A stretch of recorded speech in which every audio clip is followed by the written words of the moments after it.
Hi అండి, welcome back to my channel. ముందుగా అందరికీ గుడ్ మార్నింగ్ అండి. ఇక్కడ వచ్చేసి నేనైతే బీట్రూట్ అయితే కట్ చేస్తున్నాను. ఇవి వచ్చి పీల్ తీస్తున్నాను అనమాట. ఇవేంటంటే కూరగాయలు తీసుకొచ్చారని చెప్పేసి అన్నాను కదా, అప్పటివేనండి. అంటే ఇంకా పాడైపోయినాయి, ముందు వాడుతుంటాం కదా, ఇంకా ఇవైతే కొంచెం కొన్ని రోజులు ఉంటాయి కదా అని చెప్పేసి ఇవైతే ఉంచాను. కానీ వర్షాకాలం మాత్రం వేటిని నమ్మకూడదండి. ఇవైతే ఇంకా వర్షాకాలం అయినా నిల్వ ఉండేవి కూడా పాడైపోతాయండి. ఏంటంటే ఇక బూజొచ్చేస్తున్నాయి అన్నమాట. వర్షాలకి కొంచెం కూరగాయలు తడుస్తుంటాయి కదా, ఇంకా ఏ కూరగాయలు కూడా ఉండవన్నమాట, నిల్వ ఉండే కూరగాయలు కూడా ఉండవన్నమాట. ఇక బూజొచ్చేసినాయి. అక్కడికి నేను ఒకటి తీసేసాను. ఒక దుంప వచ్చేసి బీట్రూట్ వచ్చేసి ఒకటైతే పాడైపోయింది. ఇంకా లాస్ట్లో వండుతున్నానని మిగిలిన కూరగాయలన్నీ అయిపోయినాయి. ఇంకా కొంచెం పొటాటోస్ ఉన్నట్టున్నాయి. అవైతే ఉన్నాయి. మొత్తం చాలా వరకు అయితే పాడైపోయినాయండి. ఇంకా టమోటాలు కాడించి అన్నీ కొన్ని అయితే పాడైపోయినాయి. ఇంకా ఇక్కడ వచ్చేసి నేనైతే బీట్రూట్ అయితే పీల్ తీసేసాను. పీల్ తీసి ఇంకా చిన్న ముక్కలుగా కట్ చేస్తాను. నేను కట్టర్తో కట్ చేద్దాం అనుకున్నాను, కానీ కట్టర్తో అయినా లేట్ అవుతుంది. అందులో బీట్రూట్ వచ్చేసరికి కొంచెం మందం ఉంటుంది కదా, తెగదనమాట, కట్ అవ్వదు. మళ్ళీ ఇరిగిపోతే ఎందుకులే అని చెప్పేసి నేను లేయర్స్గా కట్ చేస్తాను కదా, ఇంకా సన్న ముక్కలుగా కట్ చేస్తాను. ఎక్కువ కూడా లేవు, ఒక 2-3 దుంపలే ఉన్నాయి అన్నమాట బీట్రూట్ వచ్చేసి. ఇంకా అంతవరకు నేను కట్ చేసి చిన్న చిన్న ముక్కలు కట్ చేస్తా, తొందరగా వేగిపోతాయి. మరీ లావి అయినా బాగోదండి. నేను ఇంకా ప్రతిదీ ఏంటంటే చిన్న పీసెస్గానే కట్ చేస్తాను. నేనైతే ఇంక ఇలానే చేస్తుంటాను మొదటి నుంచి. తొందరగా వేగుతాయి, ప్లస్ కొంచెం టేస్టీగా కూడా ఉంటుంది సన్న ముక్క అయితే. ఇంకా విడిగా పొటాటో కూడా అలానే చేస్తుంటాను నేను వచ్చేసి. కొంచెం చాలామంది ఏంటంటే పెద్ద ముక్కలు కట్ చేసుకుంటుంటారు కదా, కానీ నాకెందుకు ఇలా చిన్న ముక్కలుగానే కట్ చేస్తాను.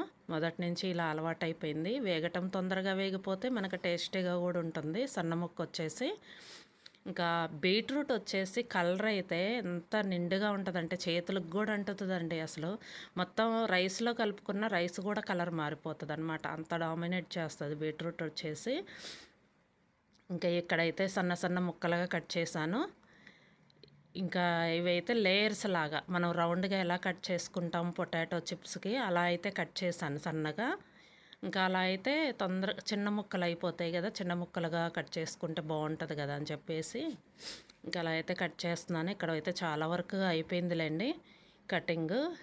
ఇక్కడ వచ్చేసి ఇంకా స్టవ్ మీద పెట్టేసాను బీట్రూట్ వచ్చేసి. అవి అయితే వేగిపోతుంది. ఇక్కడ మీకు ఒక చిన్న టిప్ చెప్తాను, అంటే కొంచెం గ్యాస్ సేవ్ అవ్వటం కోసం చెప్తాను. ఇక్కడ నేను రైస్ పెట్టాను కదా, ఒక పక్క బీట్రూట్ పెట్టాను, ఒక పక్క వచ్చేసి రైస్ పెట్టాను అనమాట తెల్ల సట్టిలో. ఇంకా తెల్ల గిన్నెలో పెట్టేసాను. కొంచెమే వండుతున్నాను కదా వాళ్ళ వరకే, బాక్స్లో వరకేనని చెప్పేసి. ఇంకా మేము అవసరమైతే విడిగా వండుకుంటాను అనిక్క తినబోయే ముందు, అందుకని ఇంకా చిన్న గిన్నెలోనే కడిగి పెట్టేశాను రైస్ వచ్చేసి. ఇదిగోండి, నేనైతే చూపిస్తున్నాను కదా మీకు, అది కూడా దగ్గరుండి చూపిస్తాను.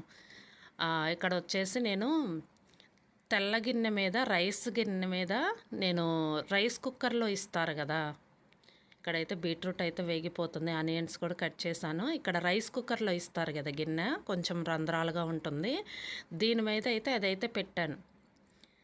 ఎందుకో చెప్తాను, చూపిస్తాను.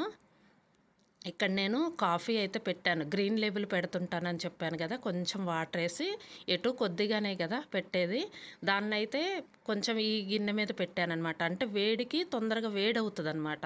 ఇంకా మనం స్టవ్ మీద కొంచెంసేపు మరగించుకుంటే సరిపోతుంది, అంటే గ్యాస్ సేవ్ అయినట్టే కదా. ఇంకా ఇలా అయితే పెట్టాను, అంటే రంధ్రాలు ఉన్నది కాబట్టి సరిపోయింది కాబట్టి నేనైతే పెట్టాను అనమాట. ఇంకా రోజు ఎగ్ బాయిల్ చేసేటప్పుడు కూడా అప్పుడప్పుడు అలానే పెడుతుంటాను.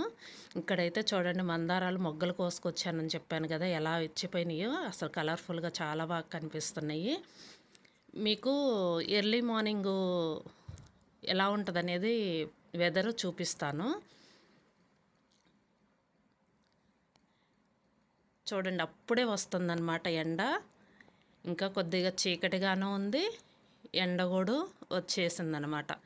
ఇదండి వీడియో. ఈ వీడియో కనుక మీకు నచ్చితే లైక్ చేయండి, షేర్ చేయండి, సబ్స్క్రైబ్ చేయండి. Thank you for watching.